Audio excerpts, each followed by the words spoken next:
तो ठीक है, आज का जो है वीडियो स्टार्ट करते हैं और आज का हमारा टॉपिक जो होगा वो क्या होगा, सेशन मैनेजमेंट यूजिंग कुकीज़।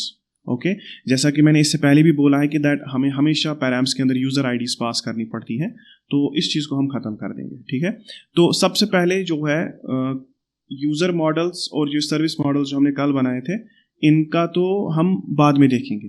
अब पहले मैं यही बनाता, लेकिन प्रॉब्लम है कि अगर मैं बहुत सारे कंट्रोलर्स बनाऊंगा एंड वहाँ पर भी मुझे यूज़र आईडीज़ की नेसेसरी होगी, तो मैं कंट्रोलर्स कैसे लिखूंगा, पुराने फैशन में ही। लेकिन अभी क्या है, अभी मेरे पास सिर्फ यूज़र आईडी 1 2 3 4 कंट्रोलर्स में है और एक जगह पे टोकन है ना। तो मैं अभी 5 ही हैंडलर्स में मुझे चेंज करनी है, लेकिन बाद में मुझे फिर बहुत सारे हैंडलर्स में चेंज करनी पड़ेगी। और यहाँ पर आप सीखोगे, एक को मैं रखूंगा ऐसे ही, एक जो है ना एक मैं रखूंगा ऐसे ही, for example this one.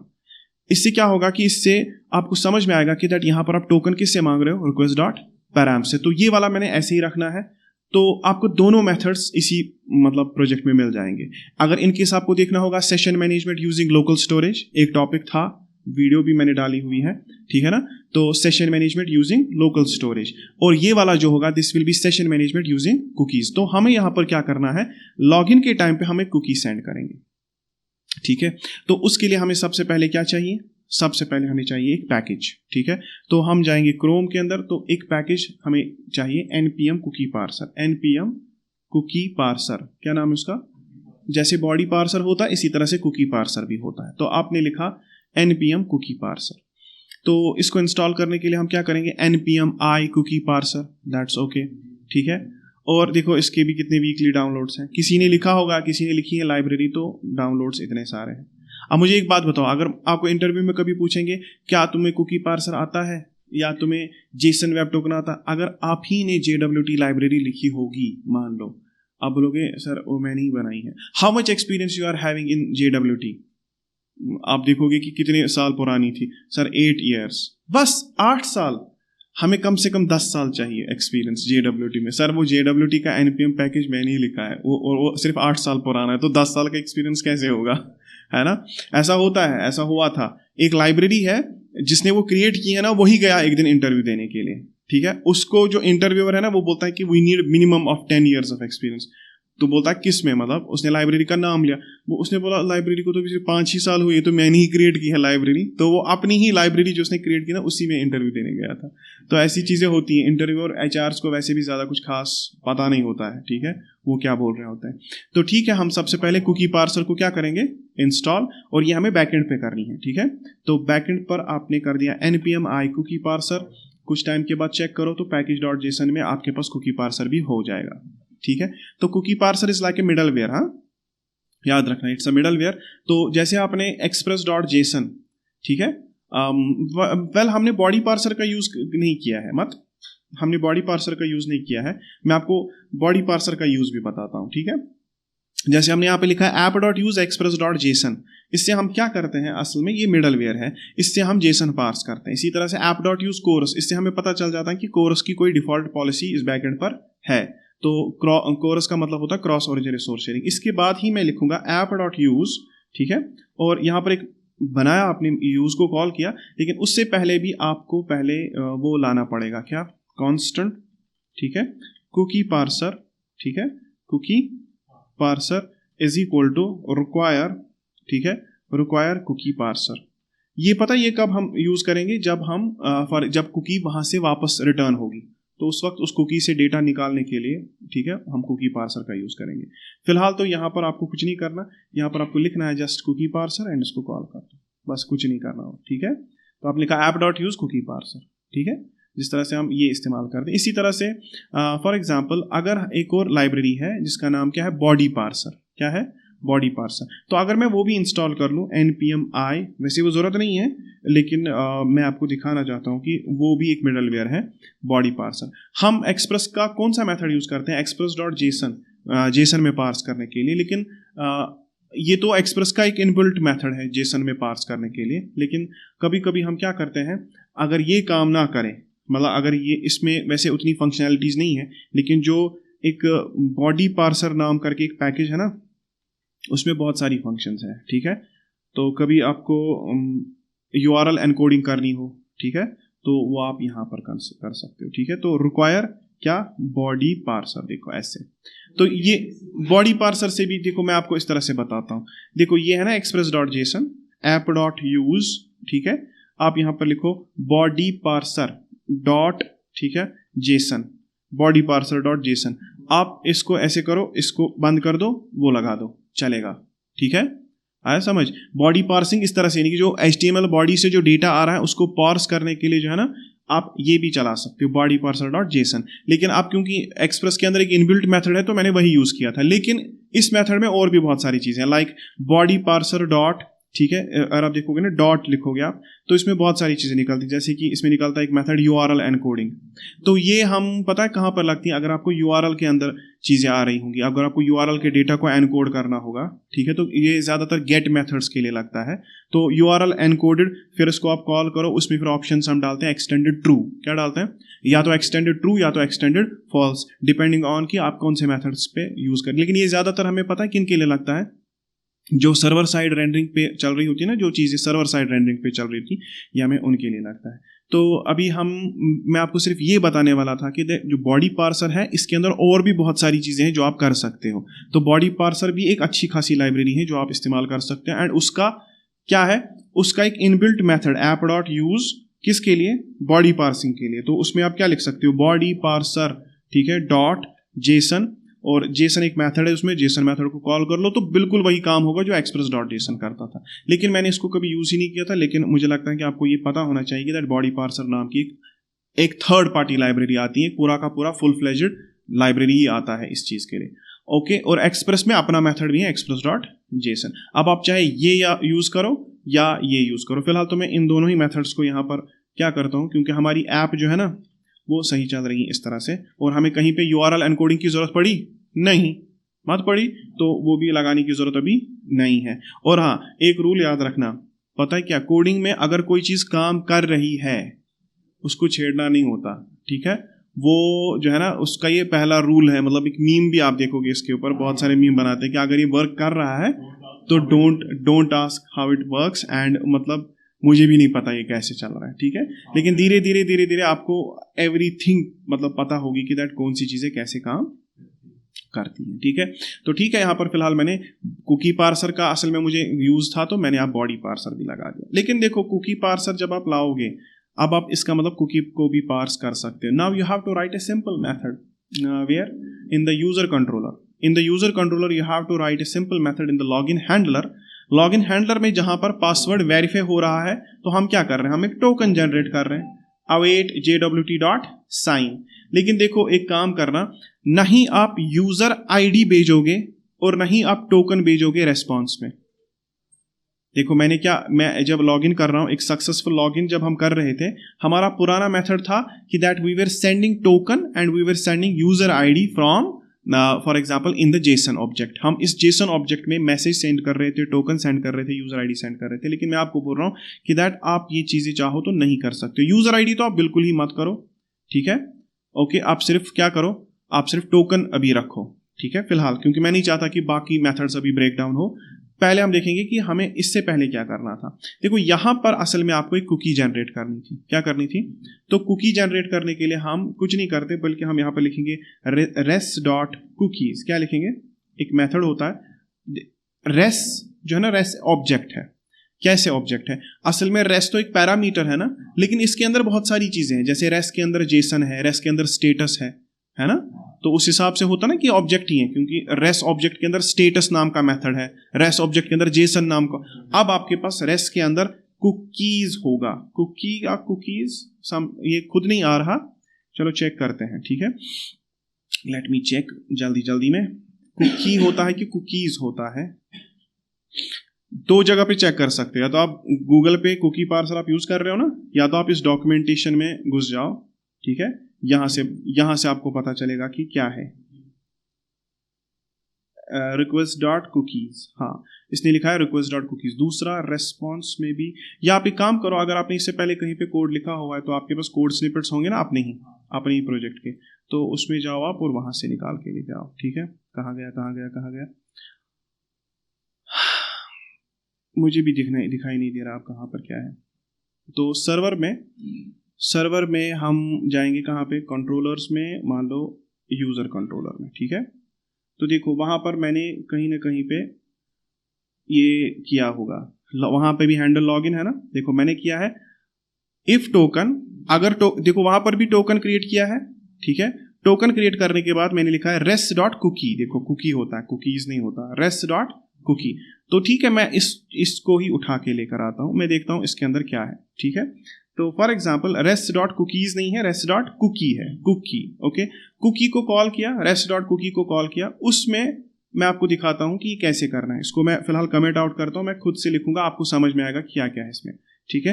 Rest dot क्या है, cookie, rest dot cookie, cookie को किया कॉल, कुकी के अंदर देखो वहीं से बोल रहा, अब आ गया, इससे पहले तो नहीं आ रहा था, अब आ गया, अब इसकी इंटेलिजेंस भी काम करने लगी। अब क्या बोलता है कि पहले आप नाम रखो, कि कुकी के अंदर, जो कुकी के अंदर की वैल्यू पेयर ही सेव होता है, क्या होता है, तो पहले रखो की क्या है, की हम रख रहे हैं इसके अंदर टोकन, हम इसके अंदर क्या सेव रख रहे हैं, फिर खुद रखो टोकन, यानी कि कॉमा लगा के आप सीधा टोकन, तो ठीक है, टोकन आपने ऊपर जनरेट किया हुआ है ना, तो ठीक है, रेस्ट डॉट कुकी, कुकी के बाद टोकन, टोकन के बाद टोकन, यानी कि ये हो गया की, हो गया वैल्यू।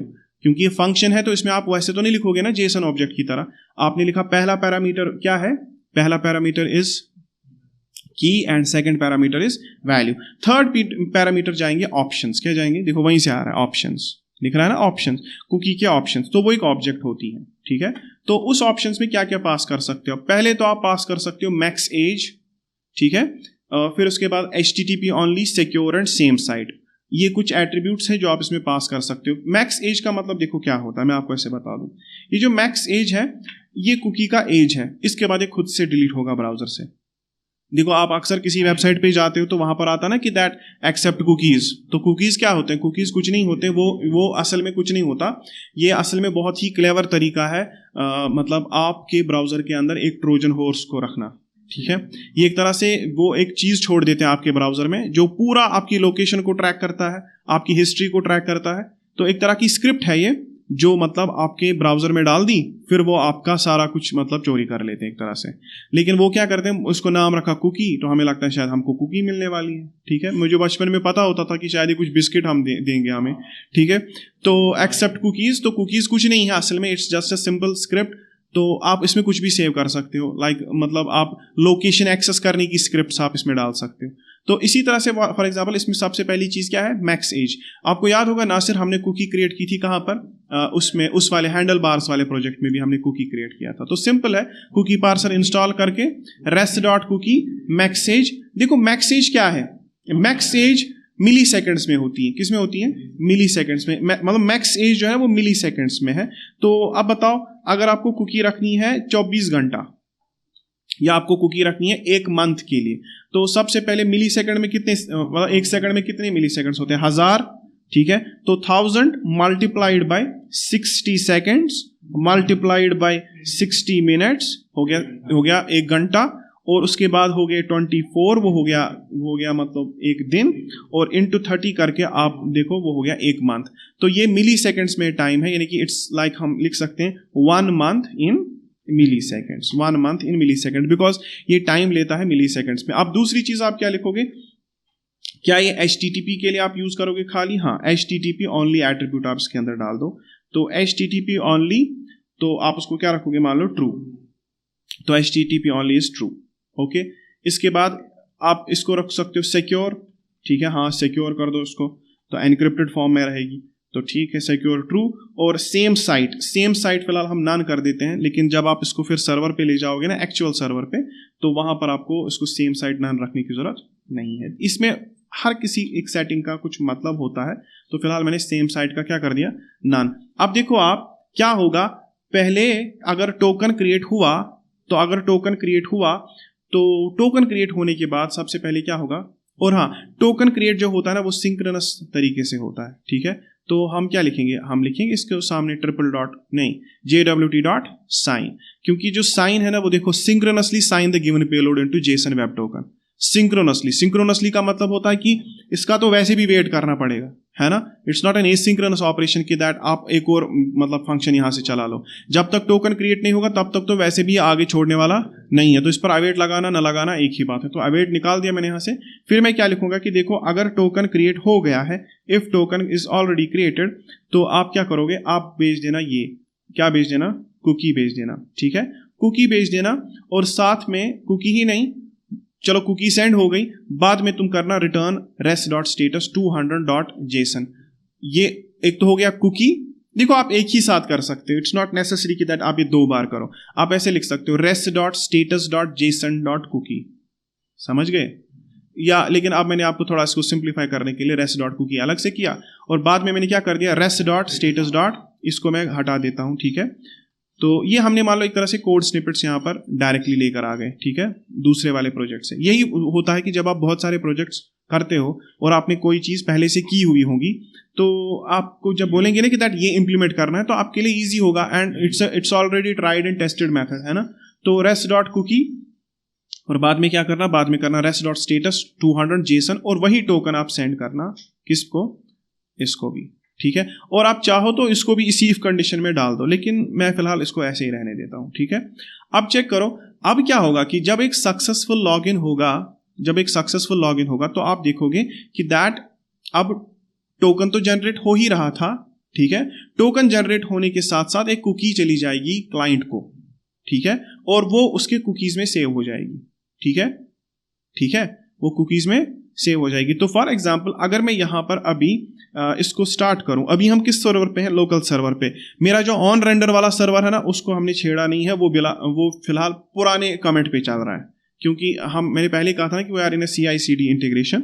तो यहां पर हम लिखेंगे npm run dev, npm run dev। तो अभी हम डेवलपमेंट मोड में हम इस API को टेस्ट करेंगे, हम देखेंगे कि क्या होगा वहां पर, ठीक है। जरा आप जाओ थंडर क्लाइंट में, और थंडर क्लाइंट में आप कलेक्शंस में जाओ। अभी तो हमें बहुत ज़्यादा बैकएंड लिखना है, तो आराम से, विंटर्स भी चल रहे हैं, ठीक है, बाहर से बर्फ, और आप लिख रहे हो, ठीक है, बारिश चल रही है। तो अब देखो अभी हम लॉग इन, हाँ लाइट होनी चाहिए भाई, लाइट के बगैर नहीं, लाइट के बगैर मैं काम नहीं करूँगा, ठीक है। ओके, तो सेंड, अभी देखो तो यहां पर हमारे पास लॉगिन हो गया, but the thing is that कि कुकीज में कुछ आ गया।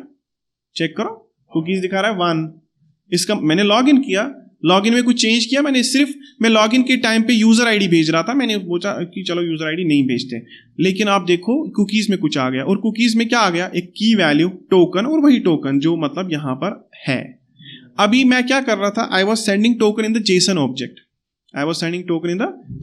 But now I am sending token in cookies, ठीक है। और कुकीज का क्या है, कुकीज की मैक्स एज है 30 डेज की। अगर 30 दिन तक लॉग इन आपने किया हुआ है, अगर आपने 30 दिन हो गए, 30 दिन के बाद आप खुद से लॉग आउट हो जाएगा, क्योंकि 30 दिन के बाद डायरेक्टली कुकी क्या हो जाएगी, डिलीट। आप चाहो तो टाइम इंक्रीज डिक्रीज कर सकते हो अपने हिसाब से, ठीक है।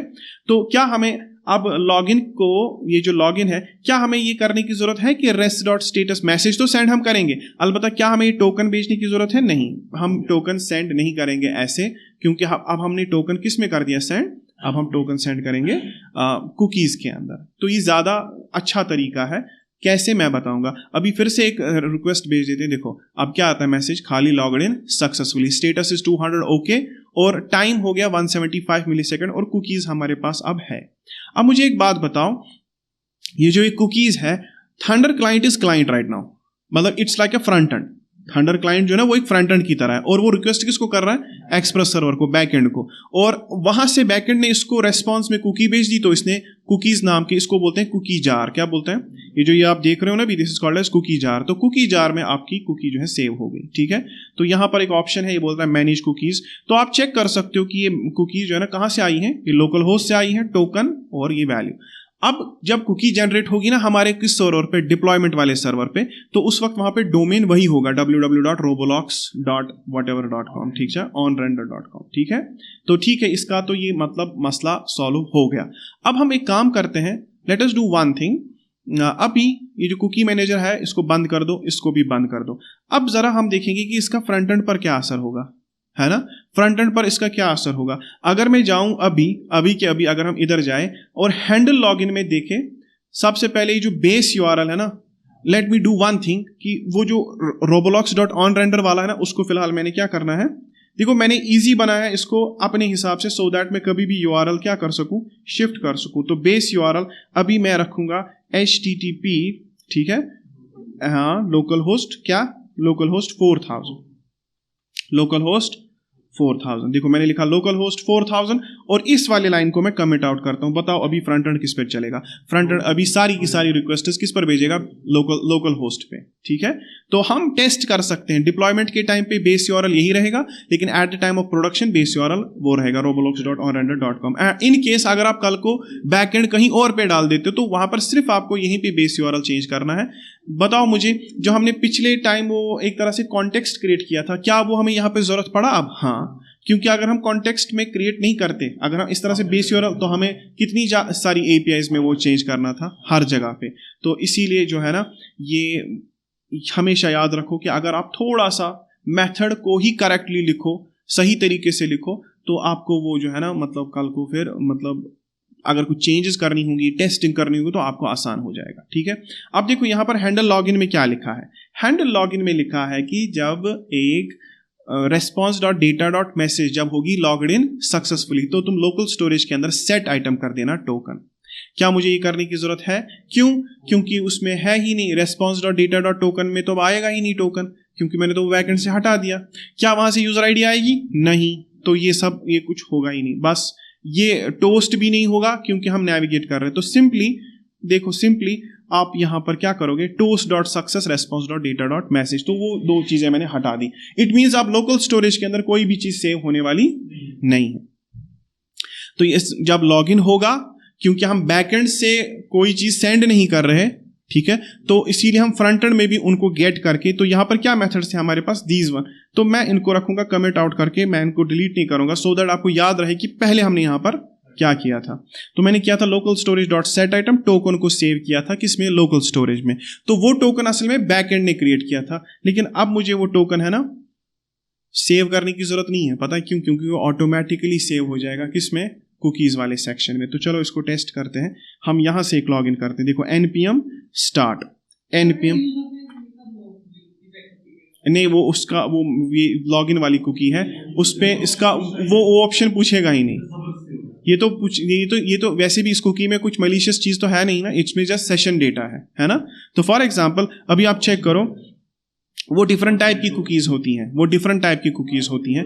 तो फॉर एग्जांपल आप यहां पर देखें एप्लीकेशन में क्या लोकल स्टोरेज में कुछ है? नहीं। लेकिन आपको याद होगा कुकीज, देखो कुकीज क्या कुकीज में कुछ है? हाँ, कुकीज में तो कुछ है। एक काम करते हैं, इस कुकी को डिलीट करते हैं, ठीक है, इस कुकी को डिलीट करते हैं, देखते हैं। लोकल होस्ट 3000 पे कोई पुरानी कुकी थी शायद, तो वो मैंने डिलीट कर दी। और आपको पता है कि लोकल स्टोरेज में भी कुछ नहीं है। इससे पहले जब मैं लॉग इन करता था, बताओ डेटा कहां पे जमा हो जाता था? डेटा जमा हो जाता था लोकल स्टोरेज में, है ना। लॉग इन करता था तो लोकल स्टोरेज में डेटा चला जाता था। अब की बार जो है इसमें लोकल स्टोरेज में कुछ भी नहीं जाएगा, और उसके लिए मुझे मैन्युअली ये मेथड लिखना पड़ता था, local storage dot set item. अब तो मैंने इसको कमेंट आउट कर दिया, लेकिन हम एक सक्सेसफुल लॉगिन करके देखते हैं। हम देखते हैं क्या हमें लॉगिन होगा कि नहीं। तो सबसे पहले लॉगिन करने के लिए I don't remember the Irfan Yusuf 36 I think, हाँ 36@gmail.com। चलो कोई बात नहीं, देखते हैं सारी चीजें। 5 4 3 2 1 जरा आप चेक करें, इसको लॉगिन करते हैं। तो देखो लॉगिन हो गया, ठीक है। तभी तो, क्योंकि लॉगिन जब हो गया, क्योंकि इसको है ना लिखा हुआ कि अगर लॉगिन होगा तो तुम नेविगेट करना स्लैश पर, इसका मतलब लॉगिन हो गया। अब मसला पता है किस चीज का है, कि लोकल स्टोरेज में तो कुछ है नहीं, बिकॉज वो मेथड्स हमने हटा दिए। तो फिर क्या यहां पर होगा कुकीज में? हमें असल में चीजें यहां पर चाहिए, ठीक है। हमें चीजें कहां पर चाहिए? हमें इधर चाहिए, हमें यहां पर कुकी आनी चाहिए। यानी कि एक सक्सेसफुल लॉगिन के बाद हमें कहां पर कुकी आनी चाहिए? इधर। ओके, तो नेटवर्क में हम देखते हैं पहले। देखो नेटवर्क में एक लॉगिन तो हुआ है, उसमें रेस्पॉन्स में हमें क्या आया है? हाँ, तो इसने देखो इसने कुकी भी भेजी है वहां से, ठीक है। और कुकीज देखो, कुकीज का क्या है? It's a domain localhost, path है slash, expire is in the 30 days, 256 का साइज है, HTTP only, secure, same site none, और ये सारी प्रायोरिटी मीडियम। ये सारे एट्रीब्यूट्स तो मैंने वहां पर सेट किए थे ना। HTTP ओनली मैंने ट्रू रखा था, सिक्योर मैंने ट्रू रखा था, ठीक है, सेम साइट नन रखा था। तो ये सारी चीजें जो आपने वहां पे लिखी, कहां पर? Max age means this expiry. दो एट्रीब्यूट्स होते हैं, या तो आप लिख सकते हो एक्सपायरी या तो आप लिख सकते हो मैक्स एज, दोनों ही एट्रीब्यूट्स काम करते हैं कुकीज के अंदर। तो ठीक है, इसका मतलब एक कुकी तो जनरेट हो गई है, ठीक है, एक कुकी जनरेट हो गई है। और यहां पर क्यों नहीं दिखाई दे रही वो भी हम चेक करेंगे, ठीक है, यहां पर कुकीज पे क्यों नहीं है तो वो हम देखेंगे कि यहां पर क्यों नहीं। बट जो हमने अभी मतलब लॉग इन कॉल किया, मान लो जो, हाँ, वो हम देख रहे हैं कि कुकी जनरेट हो रही है। तो इरफान यूसुफ, फिर से करता हूं मैं, इरफान यूसुफ 36@gmail.com, ठीक है, और 54321 लॉग इन करते हैं। देखो लॉग इन हो गया, हाँ, कुकी तो आ रही है, टाइमिंग वाइमिंग सब कुछ यहाँ पर है। देखो इसको 310 मिली सेकेंड लगते हैं होने में अभी, तो ठीक है, तो सही है, इसका मतलब कुकी तो जनरेट हो गई। अब देखो अब आगे क्या करते हैं, इट मीन्स अब हमें लोकल स्टोरेज में कुछ सेव करने की जरूरत नहीं है। कुकीज बाय डिफॉल्ट खुद से जो है ना वो कहाँ पे सेव हो रही हैं, वो कुकीज में सेव हो रही है। अब हमें एक काम करना है, ठीक है, एक और काम हमें अब ये करना है, वो चेक करो आप। अब हम बैकएंड में जाएंगे, इसका काम हो गया लॉगिन में और हमें कुछ करना नहीं था, यहां पर भी हो गया, मतलब यूजर कंट्रोलर जो वहां पर भी काम हो गया हमारा। हमें पता है कि जब भी आप एक सक्सेसफुल लॉगिन करोगे तो वो एक कुकी एक जनरेट होगा, ठीक है। अगर मैं कुकीज को मान लो यहां पर डिलीट भी कर दूं, डिलीट ऑल, ठीक है, देखो कुकीज में अभी इसको, चलो एक काम करते हैं, ये रिफ्रेश कहां पर है इसका रिफ्रेश किधर गया, रिफ्रेश ही खो गया, ऐसे कैसे चलेगा, कोई बात नहीं। देखो अगर आप फिर से मतलब इसमें जाओ कुकीज में, मैनेज कुकीज में, वहां पर तो कोई कुकी है नहीं मत, लेकिन अगर हम फिर से जाए, इसको फिर से सेंड करें, तो आप देखेंगे एक नई कुकी जनरेट होगी, एंड एवरी टाइम एक नई कुकी जनरेट होगी तो नया टोकन भी जनरेट होगा उसके साथ, वो तो मसला ही नहीं है। अब देखो अब हमें क्या करना है, अब हम थोड़ी सी चेंजेस कर सकते हैं हर जगह पे, लाइक index.js में मैं बताता हूं। First of all what is this is authenticated जो हमने यहां पर लगाया है, हाँ, ये इज ऑथेंटिकेटेड जो है ये टोकन चेक करता है कि whether the token is there और नॉट। ये हमने परसों बनाया था इज ऑथेंटिकेटेड हैंडलर, अपने बैक एंड राउट्स को क्या करने के लिए, सिक्योर करने के लिए। आपको पता है ये इज ऑथेंटिकेटेड में भी हम क्या मांग रहे हैं, टोकन। किससे मांग रहे हैं, लेकिन क्वेरी से नहीं, आप मांगो किससे, आप कुकीज से मांगो, request.cookies। तो आपने किसको मांगा, आपने टोकन जो है वो मांगा कुकीज को, चलो ठीक है, सही है ना। तो आपने request.cookies करके ये मांगा, इसका मतलब क्या हमें index.js में अब ये यूजर आईडी चाहिए, बिल्कुल भी नहीं, खत्म, ये खत्म होगा, ये भी खत्म होगा, ये भी खत्म होगा, ठीक है। तो अब देखो अब हमारा ये जो है ना ये राउट्स कितने मतलब सीधे साधे लगेंगे, ठीक है, okay. User delete user, change password, user gate user, it means हमें अब इन यूआरएल्स के अंदर कोई भी वो आईडी वाईडी जरूरत नहीं है। हम सबसे पहले जब भी कोई जाएगा user/delete पर, तो क्या चलेगा, इज ऑथेंटिकेटेड हैंडलर, वहां पर वो टोकन किसको मांगेगा, कुकीज में, हाँ वो कुकीज में तो सेव है ना, तो बाकी फिर ऐसे ही चलता रहेगा, है ना। और बाद में फिर क्या हो रहा है, request.userid is equal to resolve.userid, इसमें हम एक ऑब्जेक्ट बना रहे हैं, request.userid is equal to resolve.userid। इसका मतलब हम यूजर आईडी कहां से निकाल रहे हैं, टोकन से। हमने लिखा देखो टोकन कुकीज में नहीं होगा तो क्या आएगा, 403, अगर होगा वेरीफाई नहीं होगा तो 401 आएगा, और अगर उसमें रिजॉल्व करके आईडी निकल गई तो उससे एक ऑब्जेक्ट बनेगा request.userid। अब जरा इधर देखो, अब देखो इधर, अब डिलीट यूजर को चाहिए ना आईडी, वो किससे मांगेगा, नहीं वो कुकी से कैसे मांगेगा, वो पता है वो क्या करेगा, वो करेगा request.userid, क्योंकि इससे पहले वाला हैंडलर देखो क्या है, इससे पहले वाला हैंडलर हम request.userid को किसके बराबर रख रहे हैं, resolve.userid, यानी कि हम टोकन से क्या निकाल रहे हैं, यूजर आईडी निकाल रहे हैं, उसको रख रहे हैं request.userid में सेव, उसके बाद हम कर रहे हैं रिटर्न कर रहे हैं ना, हम यहाँ पे हम कर रहे हैं रिटर्न नेक्स्ट, ये है ना इसका रिजॉल्व एंड रिजेक्ट है ना, ये है ना कॉल बैक फंक्शन। हाँ, रिजॉल्व के अंदर सारी चीजें होती हैं। अगर मान लो अगर ये टोकन यानी कि अगर वो JWT वेरीफाई हो गया तो तुम रिजॉल्व करना, यानी कि तुम उसके अंदर की जो चीजें हैं ना वो निकाल के ठीक है हमें दे दो। उसके अंदर हमने क्या सेव रखा था लॉगिन के टाइम पे, यूजर आईडी ही सेव रखी थी ना, तो रिजॉल्व के अंदर भी यूजर आईडी ही सेव होगा, ठीक है, इस पूरे साइकिल को, इस पूरे प्रोसेस को समझो। हम असल में टोकन क्रिएट कर रहे हैं कहां पर? हम टोकन क्रिएट कर रहे हैं लॉगिन के टाइम पे। सेंड कर रहे थे इससे पहले जेसन ऑब्जेक्ट में, लेकिन अब हम सेंड करेंगे कुकीज के अंदर। वो कुकीज जाकर ब्राउजर में सेव होती है, बाद में ब्राउजर से वापस रिट्रीव आएंगी यहां पर, और यहां पर इज ऑथेंटिकेटेड हैंडलर उन कुकीज को चेक करेगा कि है कि नहीं। अगर है तो सही, उनको रिजॉल्व करो। बाद में वहां से आईडी निकाल के रिटर्न क्या कर देना, नेक्स्ट। नहीं, हमने सेव रखा है टोकन में यूजर नेम, मत रखा है तो नहीं निकाल सकता। हाँ, देखो मैं बताता हूं आपको, आप समझो इसको। यूजर कंट्रोलर में आपने क्या सेव रखा तो इसमें लॉगिन के टाइम पे? हाँ, जब आप साइन करते हो आपने खाली यूजर आईडी सेव रखी ना, तो आप चाहते तो आप इसके अंदर बाकी सब चीजें भी सेव रखते हैं।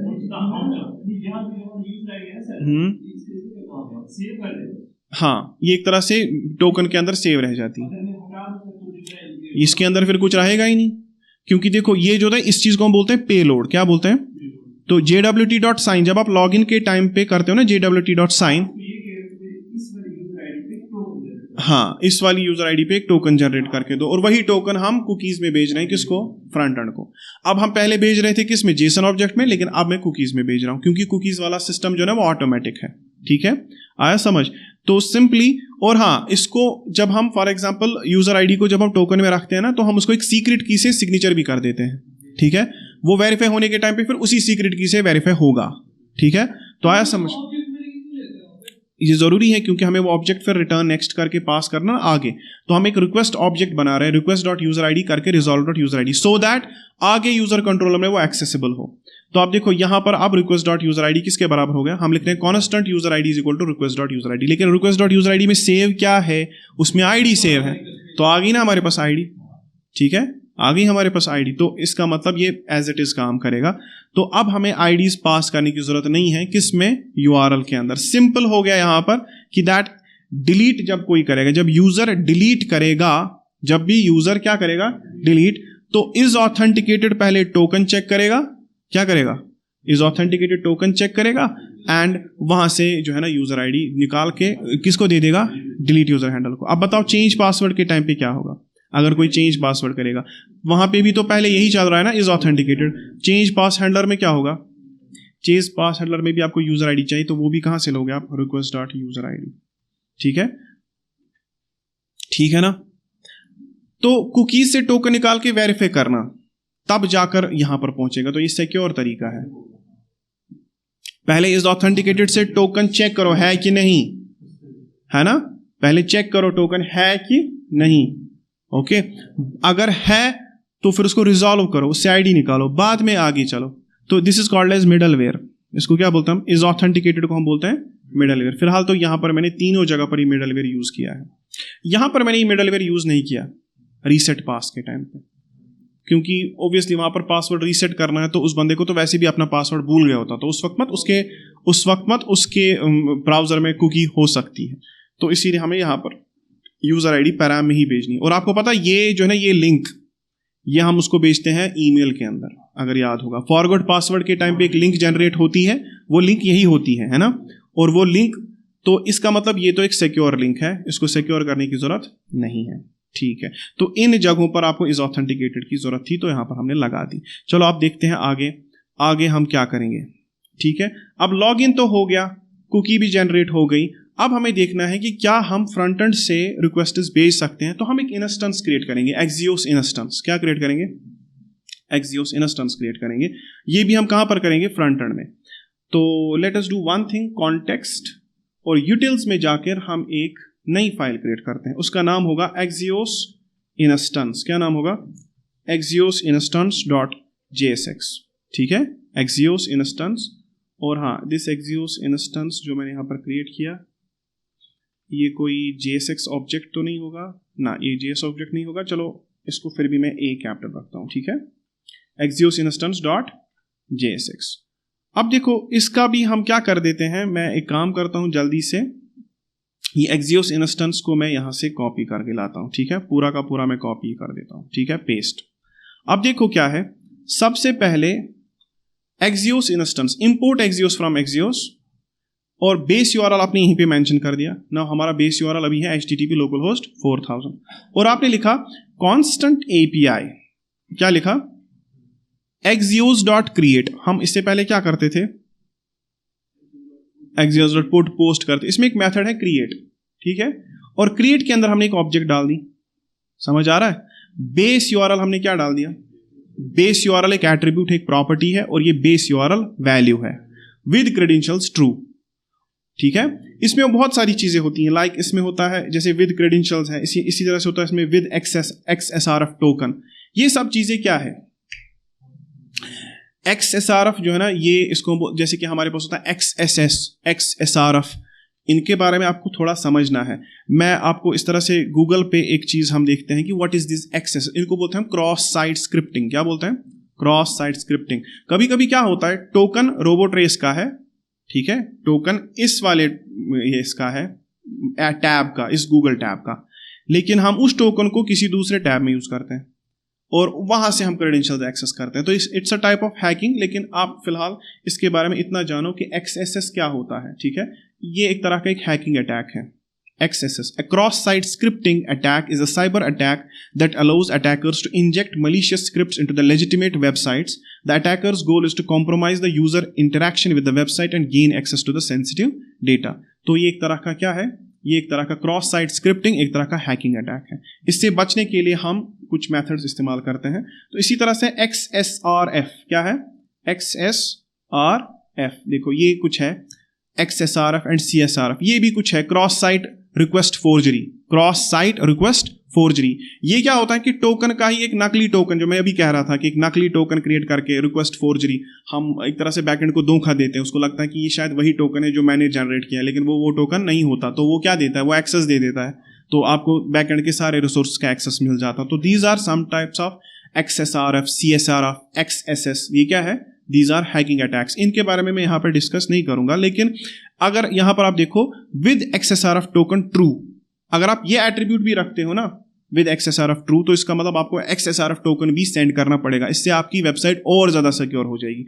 लेकिन फिलहाल अभी हम किन के साथ डील नहीं कर रहे, अभी हम इनके साथ डील नहीं कर रहे, तो मैं इनको यहां पर अभी कमेंट आउट करके रखूंगा, ठीक है। तो फिलहाल मैंने क्या बनाया, मैंने बनाया constant API is equal to axios.create, और क्रिएट के अंदर मैंने एक तो लगा दिया बेस यूआरएल और लगा दिया विद क्रेडेंशियल्स। ये विद क्रेडेंशियल्स होता क्या है, ये टोकन होता है, ये कुकी होती है, ठीक है।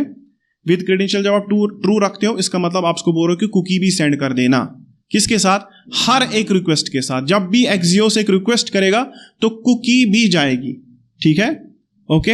यानी कि कुकी ऑटोमेटिक जाएगी, हमें सेंड करने की जरूरत नहीं है, हमें पैराम सेंड करने की जरूरत नहीं है। तो अगर हम ऐसा करें, ठीक है, अगर हम ऐसा करें,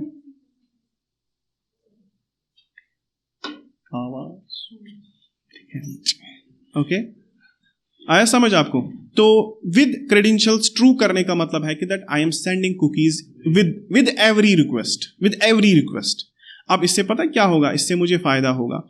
जरा एक काम करते हैं, let us go to the this, where is the store, हाँ स्टोर,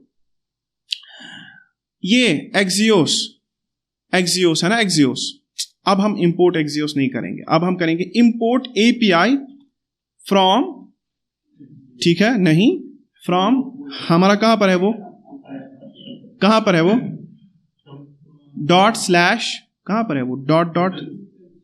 एक काम करते हैं, इसको करते थे ऐसे, देखो मैं समझाता हूं, ये खुद आएगा अभी, देखो अब ये खुद आएगा, अब ये खुद आएगा, अब हम इसको जबरदस्ती लाएंगे। अब हम ऐसे लिखेंगे API dot get. Now we don't have to do Axios dot gate.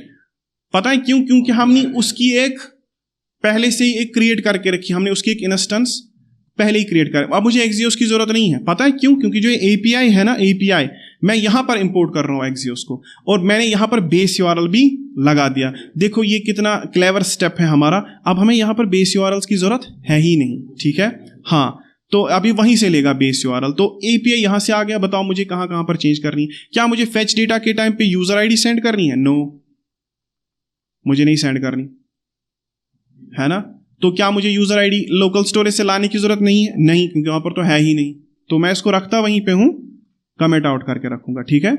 तो मुझे लोकल स्टोरेज में यूजर आईडी है भी नहीं और मुझे चाहिए भी नहीं, ओके। तो बेस URL क्या आप इस तरह से करोगे? नहीं, इन बेस यूआरएल्स को भी जो है आप रहने दो अब, ठीक है।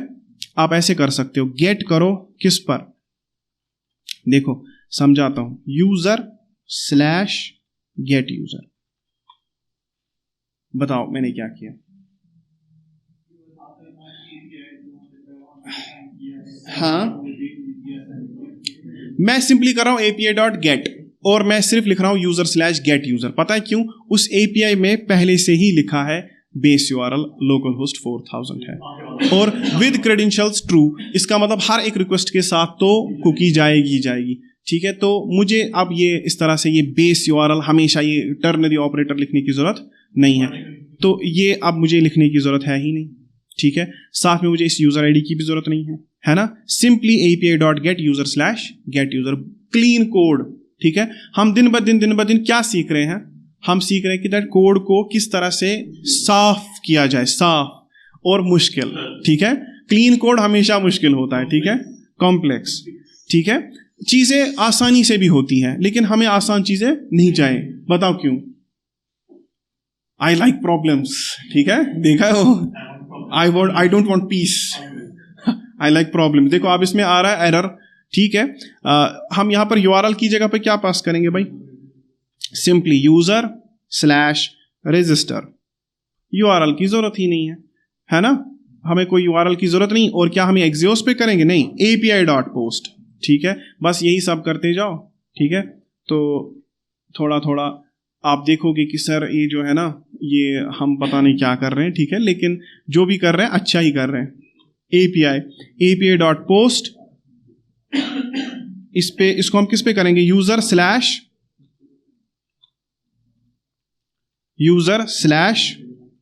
लॉग इन पर, ठीक है। चलो ये भी हो गया। हैंडल चेंज पास,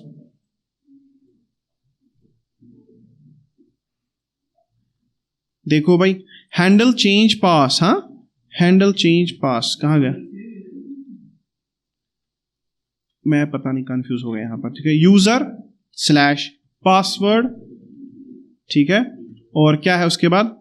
रीसेट, है ना, यूजर स्लैश पासवर्ड रीसेट। देखो चेंज पास के टाइम पे you have to send the user ID, तो इसमें तो आपको यूजर आईडी सेंड ही करनी पड़ेगी, क्योंकि ये एक क्या है, एक्सियोस डॉट पुट। हाँ, इस पे जो है ना, इस पे यूजर आईडी कहां से आएगी? चलो इसका देख लेते हैं हम। इसका हमें देखना पड़ेगा कि कौन सा हैंडलर है, इसके बारे में मुझे थोड़ा अभी आइडिया नहीं है, ठीक है। तो यहां पर हम एक्सियोस के बदले क्या करेंगे? इसको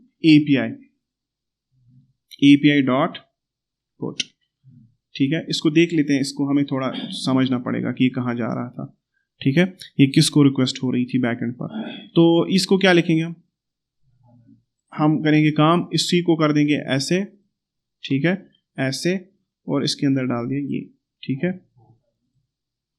एक जगह पे टर्नरी ऑपरेटर, एक जगह पर क्या था, पता नहीं क्या हो रहा है, ठीक है।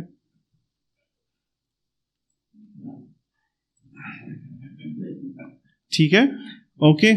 तो ये क्या था? ये देखो यहां पर एक चीज और गड़बड़ हो गई भाई, सही है ना? तो ठीक है, अब 3 ही है। अब जब बोल रहा है एक जगह पे user ID is not defined, वो भी हम ठीक कर देंगे, ठीक है। वैसे भी हमें इसमें यूजर आईडी अब चाहिए नहीं मत, तो हम यहां पर क्या लिखेंगे? हम लिखेंगे यूजर स्लैश डिलीट, है ना, स्लैश डिलीट, ठीक है। और इसके बदले ये यूआरएल है ही नहीं, और इसके बदले एपीआई, ठीक है, Axios dot API, sorry API, ठीक है, ओके हैंडल डिलीट यूजर। अब देखो आप अब 2 जगह पर एरर आ रहा है। एक तो लाइन नंबर 102 में, कहाँ है ये लाइन नंबर 102? एक मिनट, मुझे अभी लग रहा है यहाँ, ठीक है। एक तो यहाँ पर है, और कहीं पे यूजर आईडी जो है वो हमने डिफाइन नहीं, हाँ वो मुझे पता है वो कहाँ पर है, वो चेंज पास में है, क्योंकि वहां पर हम यूजर आईडी जो है ना वो हमें नहीं है। अब देखो यहाँ पर 36th लाइन में यूजर आईडी नहीं है। कहाँ पर है 36th लाइन? हाँ, दिस वन। देखो फेच डेटा में आपने यूजर आईडीज की क्या बनाई थी? डिपेंडेंसी। बिकॉज क्योंकि वो यूजर आईडी एक बाहर से आने वाला वेरिएबल था, लेकिन अब वो है ही नहीं, तो इसकी कोई डिपेंडेंसी भी नहीं होगी, है ना। ओके, तो ये भी हो गया खत्म। ओके, अब यहां पर बोलता है कि यूआरएल कहीं पे आपने डिफाइन किया 111वीं लाइन में, कहीं पे यूज किया नहीं। ठीक है, देख लेते हैं इसको। ये बोल रहा है 116। ठीक है,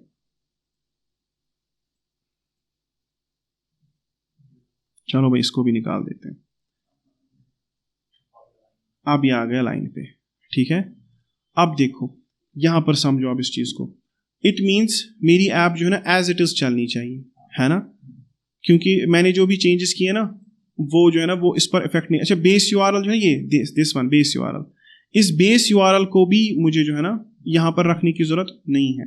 ठीक है, मैं इन दोनों ही बेस यूआरएल्स को ही यहां से हटा देता हूं। हाँ, ये मुझे एरर देगा अभी, लेकिन फिलहाल हम देख लेते हैं इसको मैं यहां से निकाल के एक्सियोस इंस्टेंस में डाल देता हूं। ठीक है, सही है ना। समझो इस चीज को, पहले मैं क्या कर रहा हूं। इट मींस मैंने एक एक्सियोस का एक रैपर बनाया, एक तरह से एक्सियोस इंस्टेंस क्रिएट कर दी। कहां पे? बाहर। और वहां पे मैंने लिखा API is equal to exios.create। तो अगर मैं API लिख भी रहा हूं, फॉर एग्जाम्पल अगर मैं कहीं पे लिख भी रहा हूं API डॉट करूंगा, तो इसमें वही मेथड्स होंगे।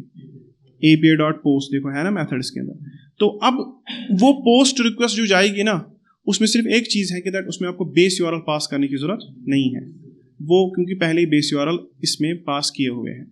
एंड क्रेडेंशियल्स पास करने की जरूरत नहीं, क्योंकि वो भी पहले से ही हो गए। वो खुद से ढूंढेगा टोकन, कहां पर? कुकीज में, और वो सेंड कर देगा। तो API के अंदर जैसे एक्सियोस के अंदर क्या क्या मेथड्स है आपके पास? exios.put, exios.get, delete, वो अभी भी होगा। ठीक है, वो अभी भी होगा, लेकिन आप याद रखना कि ये थोड़ा सा हमने एक क्लेवर ट्रिक यहां पर अपनाई, हमने एक्सियोस इंस्टेंस क्रिएट किया। अब हमें देखना है कि दैट हमारी ऐप कहां कहां पे बिगड़ती है। ठीक है, पहले हम देखेंगे क्या लॉगिन होगा। ठीक है, चलो लॉगिन पर ऐसी रिक्वेस्ट मार देते हैं। बोलता है ठीक है, कोरस एरर इसने कर दिया। ठीक है, तो हाँ, ये कोरस एरर आया ना, ये आपको डिफाइन करना पड़ेगा। बिकॉज जब आप ऐसे करते हो ना, जब हम ऐसे जो हमने अभी किया, तो इसमें हमें कोरस पॉलिसी को भी डिफाइन करना पड़ता है नए से। ठीक है, यानी कि जो आपने बैकएंड में कोरस पॉलिसी डिफाइन की थी, ये वाली आपने क्या लिखा है? app.use कोरस, बस इतना ही। आपने इसके अंदर कोई पैरामीटर पास किया नहीं, इसमें कोई आपको ऑप्शंस पास करने के दैट क्या आप क्या सेंड कर रहे हो रिक्वेस्ट के साथ? रिक्वेस्ट के साथ क्या सेंड कर रहे हो? टोकन। लेकिन कहां से एक्सट्रैक्ट करके? कुकीज से।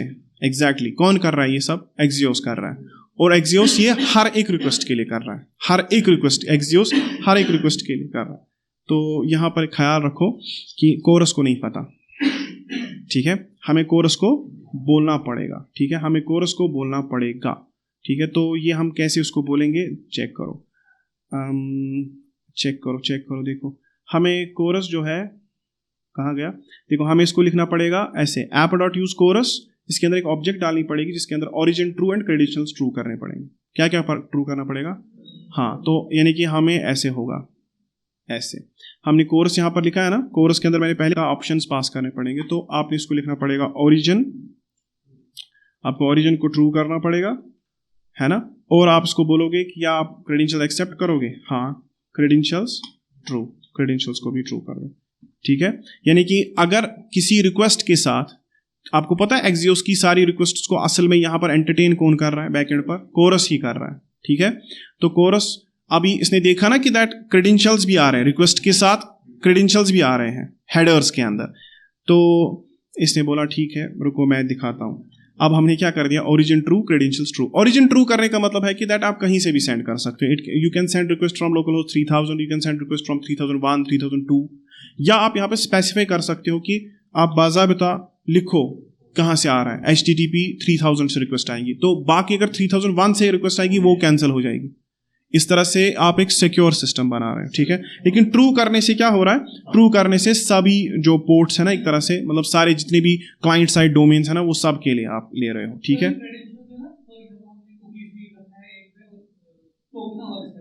हाँ वो तो नहीं, हमने टोकन कहाँ पे रखा है? हाँ, कर सकते हैं, ऐसा भी कर सकते हैं। आप टोकन सेंड कर सकते हो जेसन ऑब्जेक्ट में बैकएंड से, फिर वहां से टोकन आप पैराम्प में सेंड कर सकते हो। लेकिन वो एक तरह से आपको खुद करना है। वो यहाँ से टोकन सेंड करोगे, खुद वहां पे लोकल स्टोरेज में सेव करना है, फिर एवरी टाइम आपको लोकल स्टोरेज से गेट करना है। देन आफ्टर दैट हर किसी रिक्वेस्ट के साथ मैन्युअली सेंड करना है, जैसे अभी तक हम सेंड कर रहे थे। जैसे हम यूजर आईडीज कहाँ पे सेव रख रहे थे?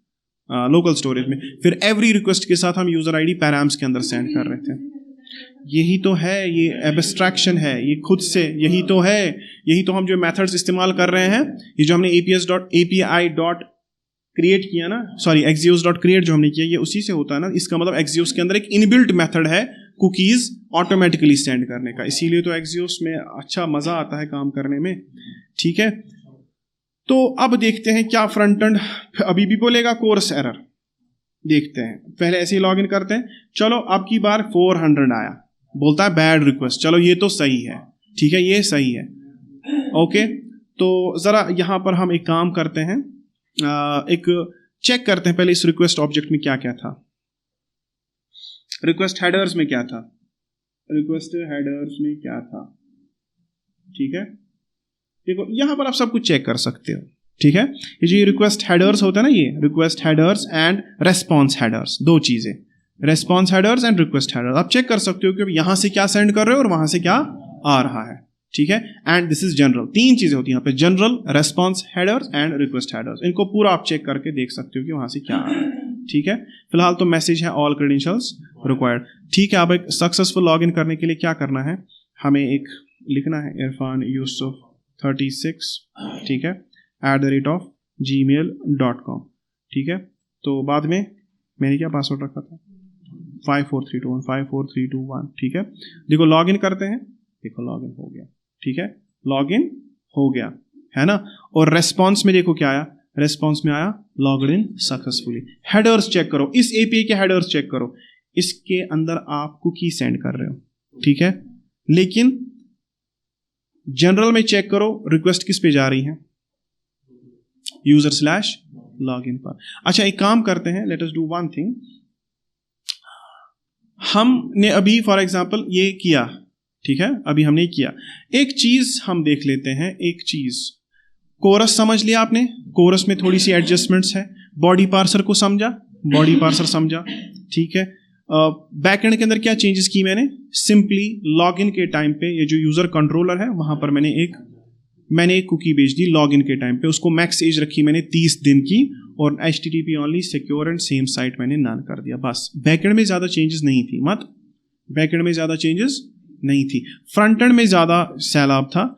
किस वजह से? एक तो हमें वहां पर एक Axios इंस्टेंस क्रिएट करना पड़ा, कहां पर? यूटिल्स में। बेस URL आपने वहीं पे लगा दिया, सही है, और स्टोर में जाके आपने Axios इंपोर्ट करना छोड़ दिया। आज के बाद आप इंपोर्ट क्या करोगे? API। लेकिन इंपोर्ट वैसे भी नहीं करना, क्योंकि हम सारी की सारी APIs कहां पे लिखने वाले हैं? वहीं पे। Now the user ID is not coming from the local storage, nothing is coming from the local storage, क्योंकि वहां पर हम कुछ सेव नहीं कर रहे।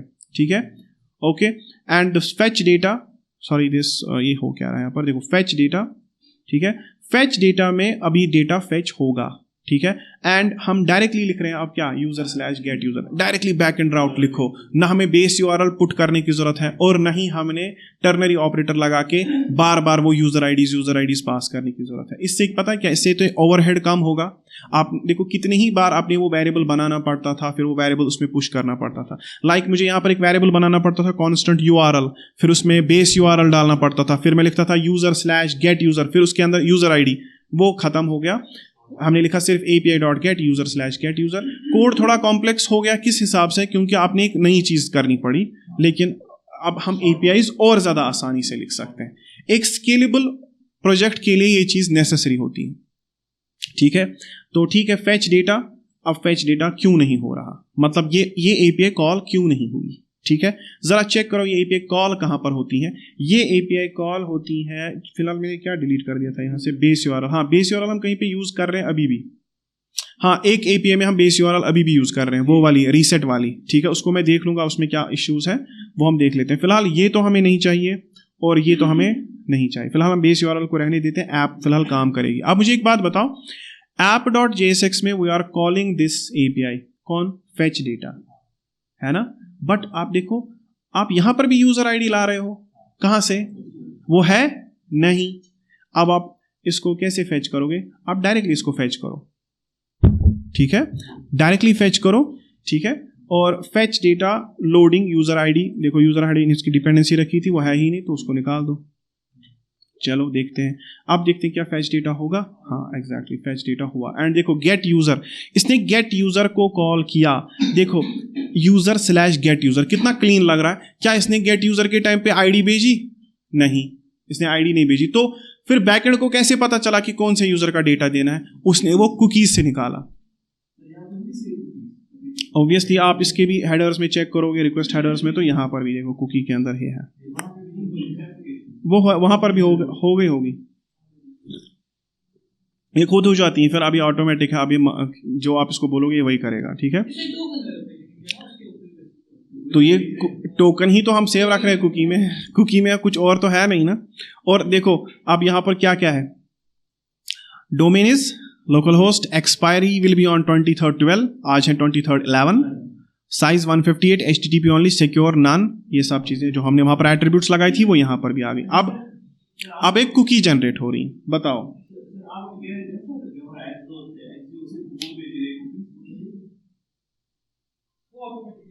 एक्सियोस ही तो भेज रहा है, एक्सियोस डॉट क्रिएट किया ना आपने,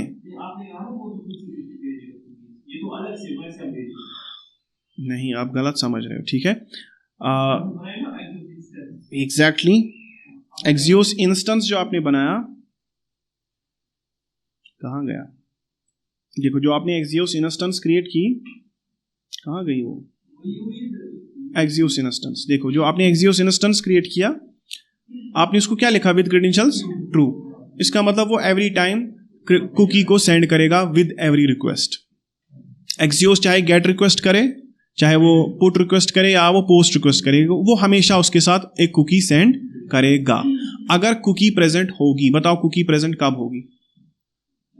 जब आप लॉग इन करोगे। चलो अगर मैं एक काम करूं, फॉर एग्जांपल ये कुकी डिलीट कर दिया, ये कुकी क्या कर दिया? मैन्युअली मैंने डिलीट कर दी। अब जरा नेटवर्क में जाके दिखाओ, रिक्वेस्ट करो कोई, देखो गेट यूजर नहीं हो रही। पता है क्यों? रीजन क्या है? कुकी डिलीट हो गई ना। बताओ अगर कुकी डिलीट हो गई, क्या इस रिक्वेस्ट के साथ कुकी जाएगा? नहीं। बैकएंड से क्या रेस्पॉन्स आएगा? फॉरबिडन। तो रीजन क्या है? फॉरबिडन। और रेस्पॉन्स देखो, no token detected, forbidden, token ही डिटेक्टेड नहीं, इसका मतलब आप लॉग्ड इन नहीं हो। आया समझ? क्योंकि ये पता है ये कौन सा, ये किसने रेस्पॉन्स दिया? ये दिया रेस्पॉन्स बैकएंड के मिडलवेयर ने, इज ऑथेंटिकेटेड ने। चेक करो, छाई इज ऑथेंटिकेटेड बैठी आमद, पहले इज ऑथेंटिकेटेड ही चलेगा ना। देखो यूजर गेट यूजर करोगे, पहले क्या चलेगा? Is authenticated, no token detected, forbidden 403। तो ये किसने भेजा? ये मिडलवेयर ने, यानी कि पहले मिडलवेयर होगा, यानी कि इसने इसको जाने ही नहीं दिया। कहां? आगे नहीं गया तो नहीं टोकन वेरीफाई होगा, नहीं ये ऑब्जेक्ट बनेगा, और नहीं ये रिटर्न नेक्स्ट करेगा, ठीक है। इसका मतलब ये उधर ही रुक जाएगा भाई, इज ऑथेंटिकेटेड, बस गेट यूजर। इसका मतलब this API will not be called, इससे पहले क्या होगा? इज ऑथेंटिकेटेड ने इसको पहले क्या कर दिया? रोक दिया इसको, ठीक है। वो हमने इज ऑथराइज्ड बनाया था उसमें, और इसमें चेंजेस थी कि उसमें नेक्स्ट नहीं था। That was not a middleware, that was itself an API. Okay, custom, अच्छा हाँ,